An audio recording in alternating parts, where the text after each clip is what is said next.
It is night time.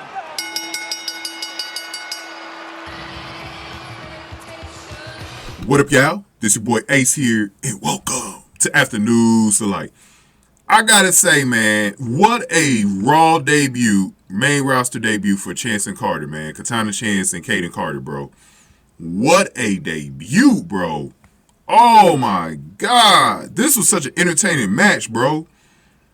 Like, y'all know me, man. I'm a women's wrestling fan, man. But most of the time on Raw, man, we be getting some stinkers for women matches, bro. We don't really get really good women's matches on Raw.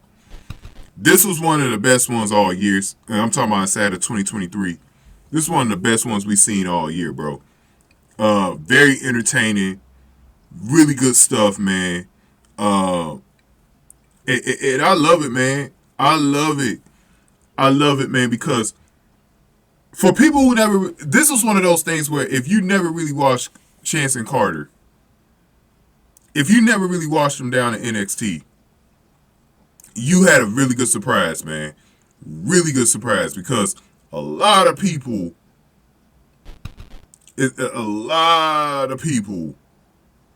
probably amazed.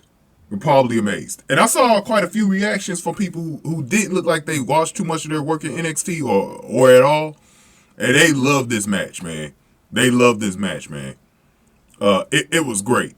It was great. It was one of the better debuts we had. So far, Zoe Stark, Chance and Carter have been booked pretty well in their matches. I think Alba Fire and Isla Dawn's done pretty good on SmackDown as well.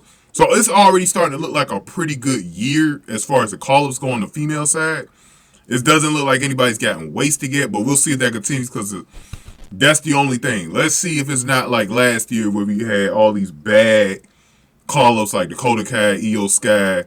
Who else? Even though Io Sky's starting to turn it around lately. But at first, I mean, it seemed like Io Sky couldn't get over. And then you had Tegan Knox, some other people that got called up, but he just had some bad call-ups last year. And this year, they're starting to book it a little better. And I've been impressed with Zoe Stark so far. They've surpassed my optimism about her, bro. Like, I thought they were going to waste her when she came up. I'm glad they didn't, because I always said, like, if you utilize her the right way and you put her with Trish, it's going to work out. And then with this situation, see, the one thing about Chance and Carter, their wrestling ability, it gets them over. It's like Io Sky or the Japanese wrestlers. You might not hear them talk too much, but they're going to get over with their wrestling, though. And these girls are going to get over with their wrestling, bro. But they have pretty good personalities too, but they don't even need them as much, because nobody else wrestles like them. Nobody's like high flying like that. Nobody's doing the moves that they do. It's like watching a female version of the Young Bucks or something like that. Like, they're just flying all, especially Katana Chance. She's so fun to watch. So it was such a pleasure to see them get called up. And this is a pay-per-view style match, bro, against Ronda Rousey and Shayna Baszler.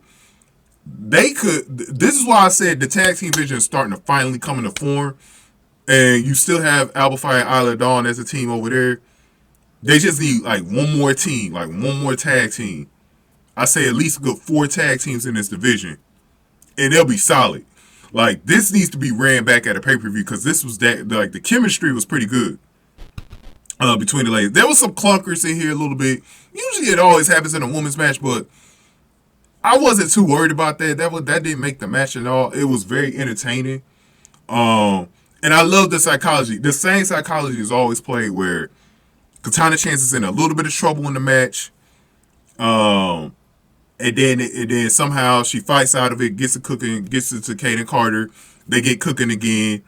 I think that psychology always works in their matches. So let's get to the part where Katana Chance made a blind tag to Carter, and she avoided a charging Ronda Rousey, who ran into the ring post casing. The challengers hit their finisher on Rousey and had the win, but Baszler broke it up. So that was a key point in the match that really kind of kept things in favor for Rousey and Shayna. Carter picked up another near fall on Rousey, who then grabbed Chance and applied an ankle lock.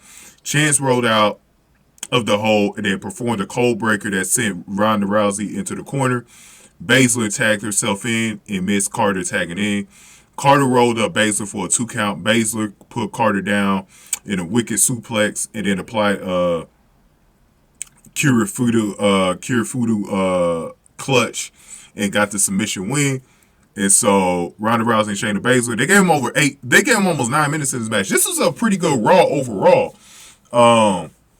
This is a pretty good Raw overall. Like, we got some like pay-per-view style matches, at least about 3 of them on this show. This was one of the ones, man. This is gonna be pretty good, bro. This is gonna be pretty good. I think that Chance and Carter definitely got a spot. I think they're going to be future tag team champions. I think right now, you just put the belts on Rousey and Baszler. You're not going to make them look weak yet and lose matches. So I didn't really expect Chance and Carter to win, but it would have been if you were going to do an upset. This would have been the time, just because the title was, as long as the title isn't on the line, I think this would have been the time to do an upset. But Chance and Carter also need a squash match. So I'm hoping they maybe get Sonya Deville and Chelsea Green one of these weeks so they could go over and win a match.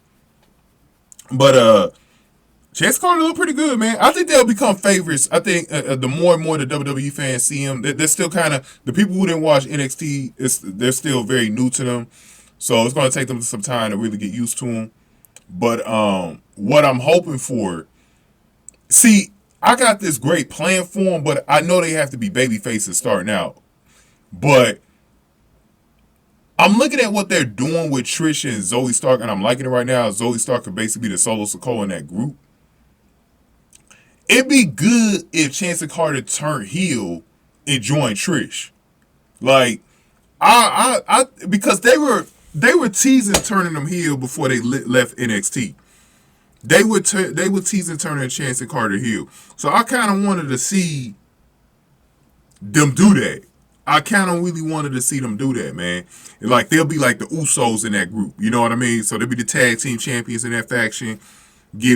I think they can still run with that, but I think it'll be pretty hard because you're trying to establish Chance and Carter on the main roster, so it'd be kind of hard to turn them heel right away.